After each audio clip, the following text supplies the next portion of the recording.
Wait. Before we start, just want to make sure we're clear here.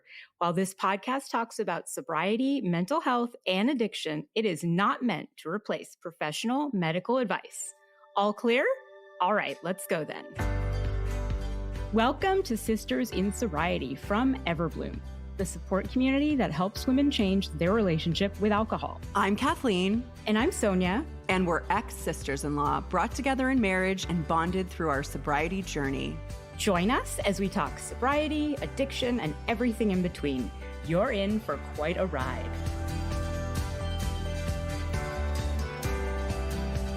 How are you doing today, Kathleen? I'm good. Yesterday was my birthday. Yay! It was good. It was good. You and I saw each other over the weekend. My pre-birthday celebration. It was very low key, but fun. It was. Yeah. It was really fun. On Saturday, we had your birthday alcohol free. And so today we're going to talk about how to stay alcohol free during the Christmas holiday. So what are the main reasons that the holiday season is difficult for those avoiding alcohol? I think the holidays are just like a minefield of triggers. I think you have the prevalence of alcohol. Alcohol is everywhere, depending also on your family. And some families, it's everywhere. It's for brunch. It's for Christmas Eve. And so I think that's one. I also think, complicated family dynamics, like we have a complicated family dynamic. And so that can be really stressful. For me, a big thing is my schedule being turned upside down. So sometimes you're traveling or you're just, on a Monday, you're not doing your regular work schedule and just throws you off. Like for me, my eating habits are thrown off. My exercise schedule is thrown off. And then too, there's a financial stress, right? A lot of people are stretching during the holidays. And so I think that can be a big trigger. And just the regular stress of traveling or hosting. And to be honest, having to look like you're happy all the time can be really stressful. What do you think? Yeah, why do you think the holidays can be difficult? I think they can be difficult for all of the reasons that you said. And also, past memories of drinking over the holidays. Like sometimes when you go into a regular environment and before in that environment, you used to drink or be part of like your family drinking circle or whatever, and you go back into that and you're no longer drinking, that can be really difficult. I think naturally stress with family, there's just more people around potentially, or there's no people around. So I think we have to remember that for some people, the holidays are extraordinarily lonely. And so either there's no people around or there's a lot of people around, and that can really be difficult. And I also think that the holidays bring about unmet expectations in the sense that like people have expectations of what's going to happen or what it's going to be. And then if it doesn't meet those, that can be difficult too. So what might this mean for the listener, Sonia? I really think it means that you need to be more mindful of what's going on in your body and in your mind. You need to figure out what is triggering you. And you really need to have some self-awareness. You need to reflect. But I'm going to leave that more to you because you are our mindfulness expert. So how can mindfulness help with triggers? Mindfulness brings you into the present moment. Basically, it's present moment awareness without judgment. So the aim is not to get rid of the negative emotions or the triggers, but you want to learn how to let them come in and out. And I think of it like surfing. So if you think of triggers like waves in a storm, or you're in the ocean and it's like choppy waters, mindfulness to me, or present moment awareness, if we don't want to use the word mindfulness, but present moment awareness. So being here, right now, experiencing the emotion, the sensations in your body, that's like learning how to surf. So the thing with present moment awareness is that when you surf, the waves or the triggers, eventually they pass. So yeah, I think it can definitely help during the holiday season when you feel things coming up like, oh, I'm feeling some anxiety here with my brother-in-law or whatever, family Yeah. member, and just noticing it. Oh, I feel that in my throat, or I feel that in my heart. It feels like tension or tightness, and just noticing it, not judging it, not carrying on in a story with it, and then it will pass. Yeah. So I feel like that really helps us identify some personal triggers during the holidays. What are some unexpected triggers that people might overlook? So I think, like we mentioned a little bit, environmental triggers. So a situation, a place, you may have memories of a certain place or like a certain area of a town or whatever. So environmental triggers. I think certain people, certain things that people might say, you might not know it's a trigger for you until it happens sort of over and over again. And I think what are also triggers is like it's a comparison to others. And we see this a lot, obviously, in social media, but comparing your holidays or your family or yourself to others. So I know this happens quite a bit in families where, oh, okay, I'm doing this, but I'm not as good as my cousin or my brother or my whatever. And so this comparison to others, I think, can also trigger us. And that might be not something someone's going into their holiday season thinking that might trigger them. I have unexpected triggers for sure. I'm still figuring them out. What did you struggle with during your first sober holiday? Well, I wasn't a big cocaine user at my family Christmas, to be honest. There was no like pass the turkey and the blow mom. There wasn't that going on. But I was majorly triggered by being at home. I was filled with a lot of anxiety and, partly because I was hiding a lot of secrets, not just drugs, but boyfriends. For example, I hid that I was dating your brother for a while, including over Christmas holidays. So yeah. So there was just like a lot of masking going on, and that is exhausting. So I remember feeling like I had a 3-day maximum, and not because my parents were awful. They weren't at all. I had a hard time keeping up with the appearance of what I should be like. Yeah, it's funny because I spent some time with your mom this weekend and Mm. we were talking about the podcast. And she's like, "What do you mean, Kathleen? You never had a problem with anything. You've always been kind of perfect." And I was like, "What is she talking about?" I know. I know.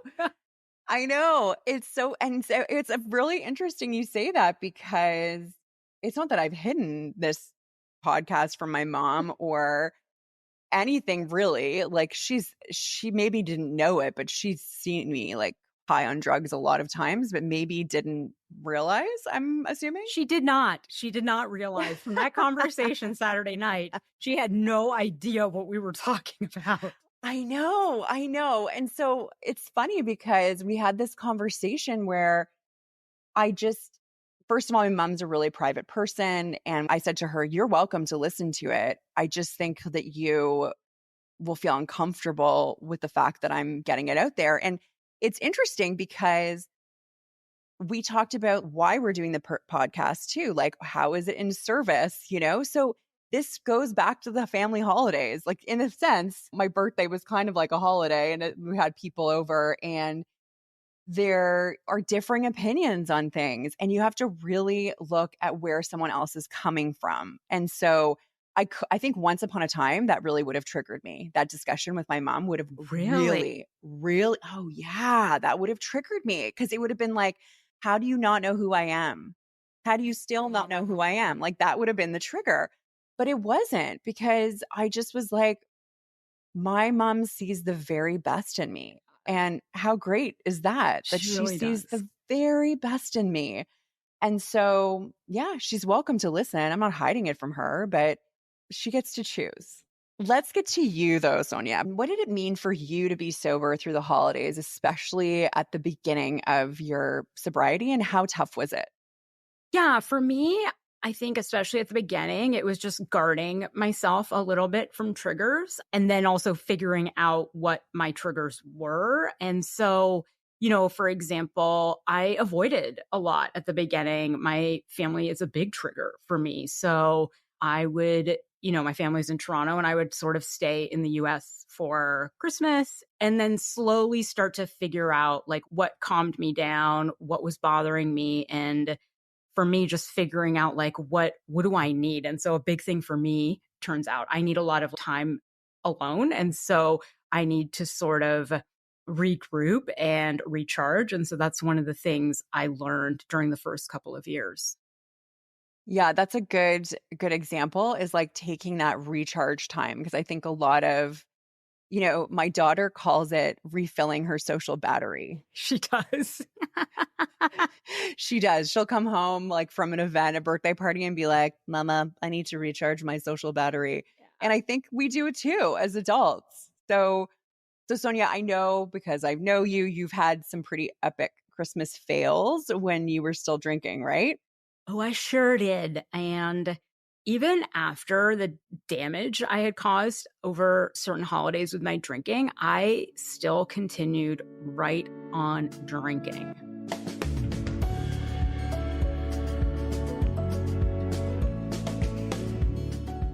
Was there a particular Christmas that stands out in your memory? Oh, yeah. I talk about it a lot, Christmas 2007, but it was before you were in the picture. Well, tell us about it. Yeah, so my drinking really started escalating probably in like 2005, 2006. And by 2007, I was drinking pretty much daily. So even without triggers, I was using alcohol to get through the day and to fall asleep. And so that Christmas, I came home to Toronto and my brother was probably in the worst shape I had ever seen him.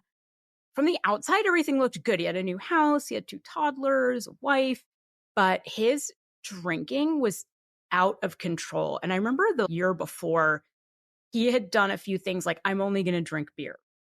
Oh, and then it was like, I'm only going to drink wine. And so it would always just, the volume would just escalate to something extreme like, I'm only drinking beer, but you're drinking 24 beers. And so by that Christmas, it seemed like he had given up on moderating. And so I went over Christmas Eve to his new house that I hadn't been to, and we started drinking wine in the afternoon. And then we migrated to his in-laws' house and we pulled up in the basement and just drank whatever was there, beer and wine. And then we migrated back to his house and started just doing shots of tequila. And so by the next morning, we were such a disaster. I don't even remember opening gifts with the girls. And I don't remember him being engaged in the Christmas morning activities. And so by midday Christmas Day, we were at it drinking again.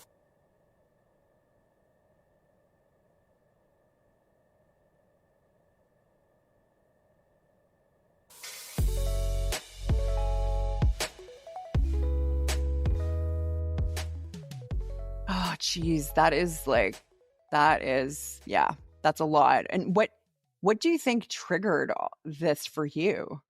I think that so I was drinking daily, but then there were definitely like peaks, right? So this was a binge. And so, I think, and I certainly am not blaming it on him, but I think seeing him in such bad shape and having to be around like his family dynamic was really uncomfortable. It was shortly before he would get divorced. This Christmas was like those days were pivotal in his marriage because we really just behaved badly. And so, yeah, I think it was that. It was being around tension, but not being able to recognize what it was. Just being like, well, I'm just going to drink and not realize, like, look, I'm in the middle of this tense family situation and my drinking is making this worse, but I'm still going to do it.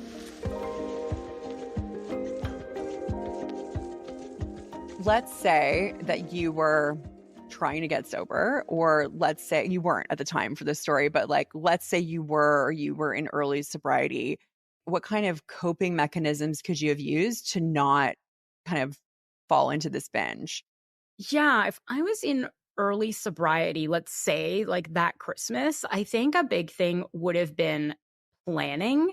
And so I should have had a plan to get space and to not, for example, I shouldn't be staying with my brother who is drinking that heavily. And I should be able to take time out when, for example, let's say I'm there and he's having a tense family situation, I should be able to step out of it. So I think planning and anticipating. And so you may not want to go participate in every activity. For example, I wouldn't have gone there on Christmas Eve early in the day. Right. And so now I notice that I do that. I'm there for a good time, not a long time. And Mm-hmm. so, Mm-hmm. and that way I can also stick to a schedule of like, even if it's just working out for like 20 minutes or 15 minutes and having like a normal breakfast, that's a big deal for me. And then things like, like you talk about stress management, like yoga, Mm-hmm. meditation, mindfulness. And then really important is, making sure you have a support system, which we'll talk about a little bit later in the episode. And what coping Mm-hmm. mechanisms, Kathleen, do you recommend people can use during the holidays instead of alcohol? I think you need a toolbox. Like, I think you need to be filling that toolbox over time before the holidays. But I think setting boundaries and really, in a sense, what you're saying about keeping your routine is also setting boundaries because, you'll be like, well, I need to go now. And you go, right? Or you'll be like, okay, I'll come at this time. And then you leave at that time. And that's setting boundaries too. So, with the family, you can see how people push boundaries again and again. Oh, just have the drink, blah, blah, blah. So you have to really set boundaries and then leaving specific situations or people are really important. And I think exactly what you said, carving out that alone time that you might need is huge. And last year I think too a Christmas party I went to and there were like 40 people there and it's too much for me. It was too loud and like the sensory overload was too much and for my daughter too. And so we would just go into the spare bedroom just for like a few minutes and take a few deep breaths and then come back out.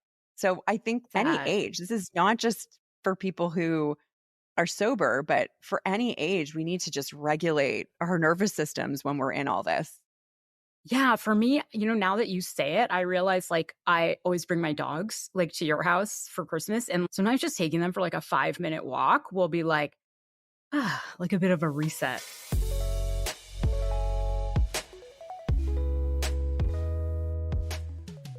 So, what was your last Christmas like? Because we just mentioned it, but obviously I know because we spent it together, but it was a really tough time for you. Looking back, it almost seems like it's surreal. It was my first holiday season without my ex-husband. So on almost 20 years. And I don't know if you remember, but a few weeks before, I was just like, just give me the list of, what people want. I just didn't have the energy. And usually I love like buying gifts. And I was like, I'm not doing Christmas this year. I will show up, but I was just hoping I would fall asleep and wake up and it would be the new year. And, that wasn't realistic, but that's also my go-to, right? To ignore numb emotions. And that's a pretty dangerous area in my sobriety. So pretending Christmas wasn't happening last year was not a great idea. And eventually I did get into the swing of things. So, what did you end up doing? Yeah, so I mean what I wanted to do was I just wanted to sit on my couch and cry and, isolate myself and pretend it wasn't happening, but I made plans to spend it with you guys in Toronto, and for me just showing up was half the battle, and that has been the story, right, of my sobriety and also healing from my breakup is just show up. That if I just show up and then once you're there, you keep putting one foot in front of the other. And for me, I'm always like, I wish I was further along, but I am making progress. Like I put one foot in front of the other. I try not to stay stagnant for too long. And so, yeah, I would say that was one of the toughest sober Christmases I've ever had. And so I used all the tools. I was journaling. I was including a lot of gratitude in my journaling because I knew how lucky I was to have you guys. And I took time for myself a lot. We had plenty of mocktails. And I think a big thing is creating new traditions. And so I had done it when I had been sober the first 5 years, and now with this divorce, it was time to create new traditions again. And your daughter and I, my niece, we make cookies for Santa now, and we watch The Nightmare Before Christmas. We have matching We do. PJs, and I remember putting on the PJs. I remember just being like, "I want to put these fucking PJs on," and then putting them on and being so happy, just being like, "This is awesome." And I stayed in them for like 2 days. But happily stayed in them for 2 days, not like in a depressing way. So honestly, I look back at it and I don't know how you saw me during that time, but it was a really great Christmas. And we're taking those traditions from last year and we're doing them again in a few weeks this year. We are, because were also new traditions that I started when I got divorced, in a sense, because, you have to start new traditions. And for me, when I look back at that Christmas, the only way I knew you were struggling really is because you were like, I didn't get you a gift, Kathleen. And I was like, yeah, that's okay. You were like, I thought we weren't doing gifts. I was like, whatever. I don't need a gift. And like, you focused on my daughter, which is great. But then we laughed so hard, actually, that Good. Christmas Eve, like tears rolling down our face, laughed so hard. So I think, I didn't know it was such a struggle for you going into it, I think, but I do remember it ending well. I try to explain this, and sometimes it doesn't come out, but the joy that I had when we were laughing that Christmas Eve is beyond any joy I had when I was drinking. So, yeah, I had the lows of feeling like I was rebuilding my life, but I have those highs that I'd never had before. And so I can't recommend enough a sober Christmas. Well, we're going to do it again. We sure are.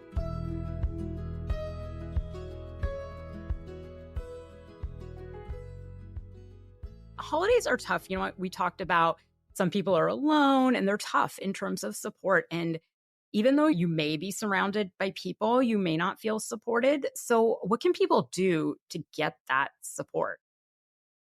Yeah, I think the holidays can be really, really tough time for people in terms of loneliness and feeling support. So I think, even if you have a friend or someone that you can text or call. Now, I know calling is not always an option, on Christmas if other people are with family, but someone that you can just text and establishing that beforehand and saying, the holidays are tough for me. Is it okay if I reach out? Just establishing that. So you, like you said before, having a plan to be able to call someone, and also online groups too, like Everbloom, for example. Are you having meetings over the holidays? Yeah, we sure are. So having that support network that there's going to be someone on the other end showing up.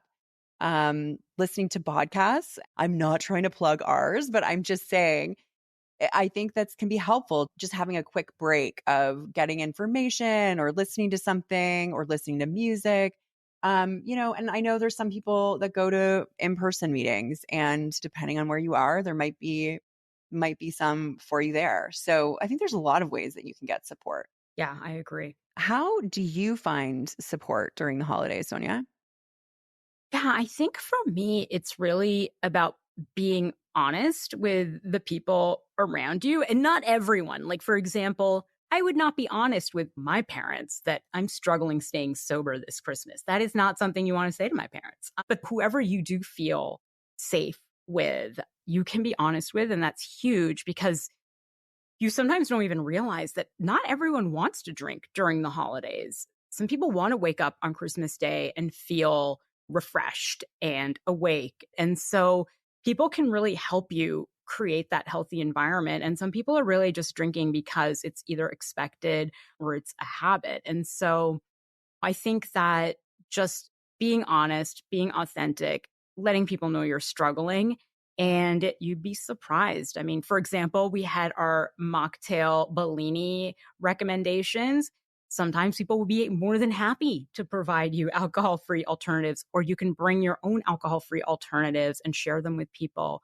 And also, for sure, going to meetings, I think, is huge. And I think that we have meetings throughout the holidays, but if you need more, there's always other meetings. There's always like if you just want to be around other people that are trying to stay sober. And so, you know what? An AA meeting is okay. You know, if AA is not your thing, but you're feeling rough at like midnight on Christmas Eve, jump on an AA meeting, jump on anything that will help. I think that it is not the time to be looking for maybe the perfect meeting, but just for sober support. I think that's really, really good advice, actually. When let's say you're in a different place or it's late, yeah, you don't have to look for the exact perfect meeting. Just look for a community of other people trying to stay sober. So, what resonated with you the most from today's episode? I think what resonated with me is that we spent a lot of time talking about how to get through difficult family situations, but there is also that idea of isolation. And so it is easy to isolate yourself during the holidays. And some people really just by nature are going to be isolated. Either they're far away from their families. So I think that it's the people also that are isolated that have triggers that we need to be talking about. If you're feeling isolated, getting support is so important. And, not letting yourself sort of spiral around certain thoughts and ideas. What about Mm. you? What resonated with you?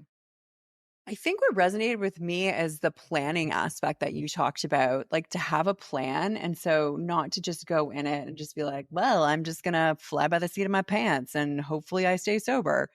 I think having a plan and being like, okay, I'm going to take these breaks or I'm going to use these tools. And I think having a plan in your mind before you go into those situations can be so, so helpful.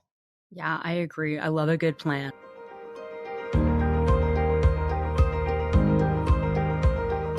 All right. So before we wrap up on this week's episode, we have a little last minute treat, don't we, Kathleen? An early holiday gift, if you will. Yes, this week we are mixing it up. We all know what the holidays are like: family reunions, hours spent at the dinner table, staying up all night assembling kids' presents, and avoiding feuds at all costs. It's really the season where we would need a drink. But we are not doing it. No, we are finding new ways to cope, but still, we want our cups to be full at the dinner table. So here's something to help you through. Welcome to our mocktail hour.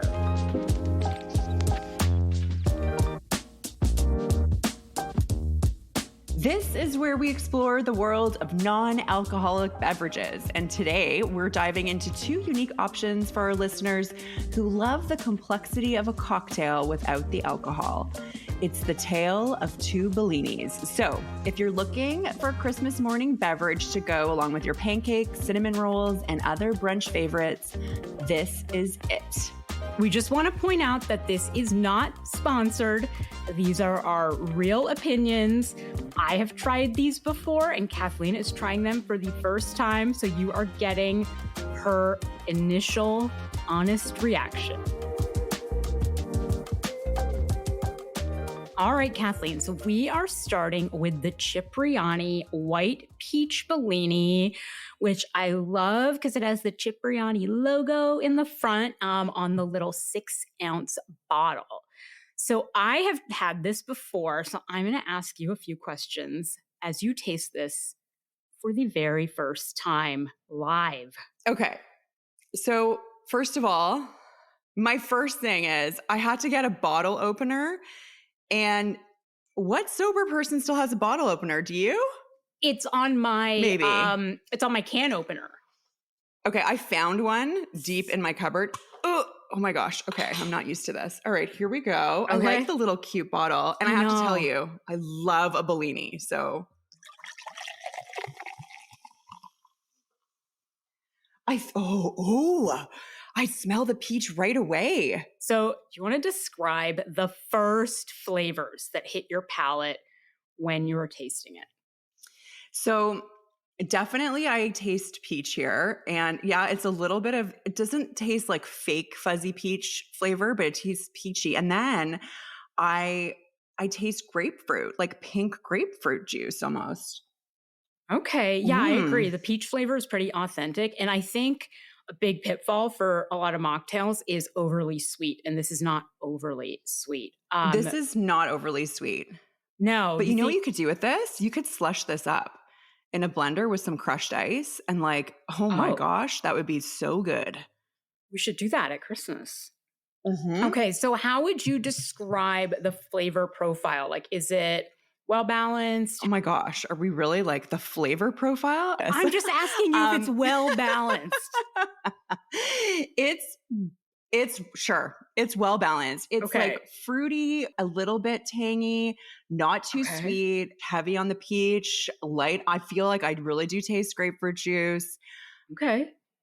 Right now, I'm gonna add some sparkling water to mine just to like make it even more fizzy. But it is fizzy. I think it's fizzy and smooth at the same time. Would you say that it has an aftertaste? Um, Not really. What do you think it Okay. I does? think it has a little bit of a lingering, like sweet aftertaste. Okay, on a scale of 1 to 10, how likely are you to recommend this mocktail? So I would say an 8 and then I would say a 10 if you jazz it up. Like I really think that this would be beautiful with crushed ice and you could do different things with this. How is it with the sparkling water?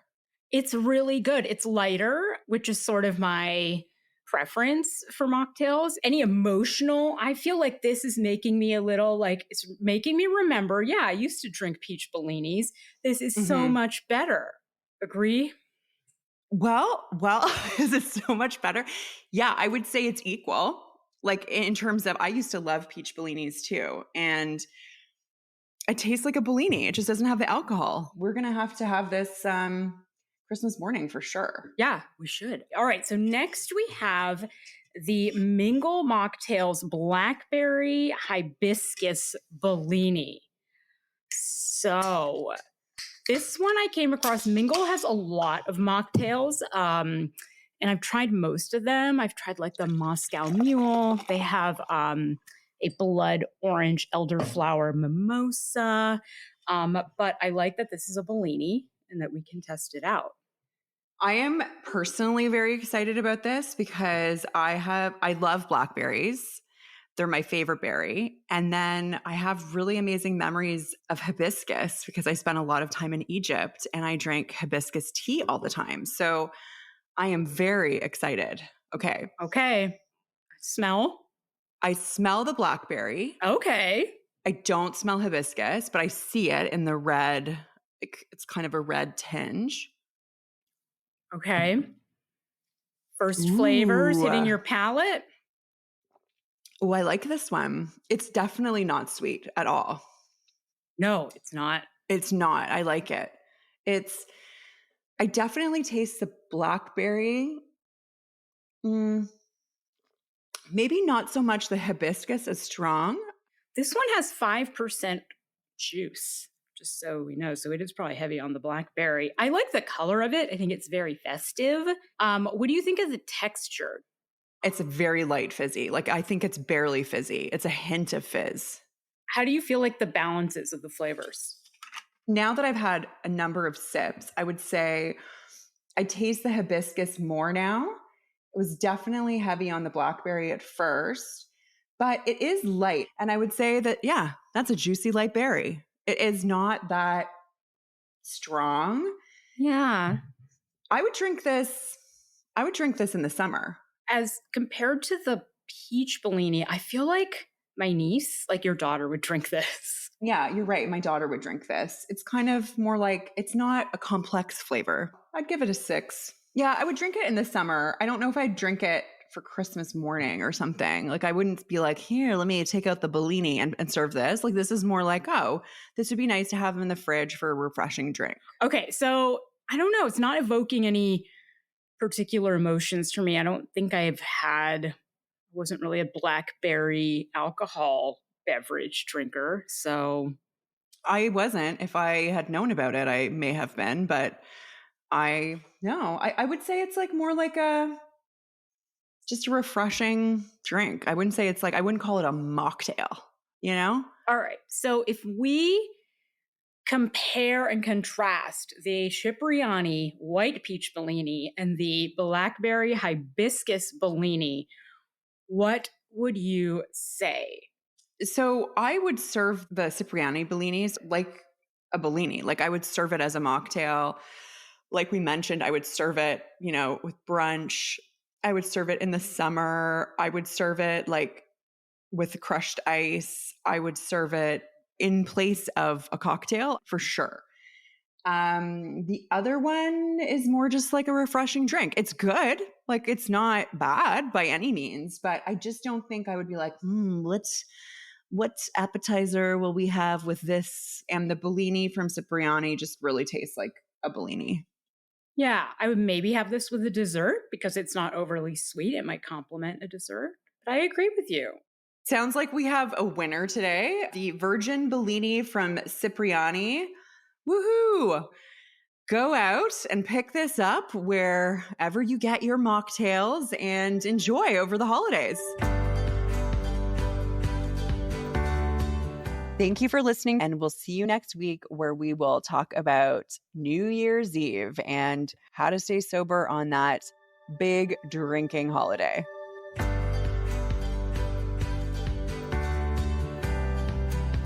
This was Sisters in Sobriety, a podcast brought to you by Everbloom, where we help women change their relationship with alcohol. Thank you for listening and being with us today. If you want to learn more about sobriety and meet your community, find us at joineverbloom.com. Are you a sister in sobriety? Then reach out on social media. We'd love to hear from you. If you're feeling generous, leave us 5 stars and a review and follow us wherever you listen. You'll never miss an episode. Until next time.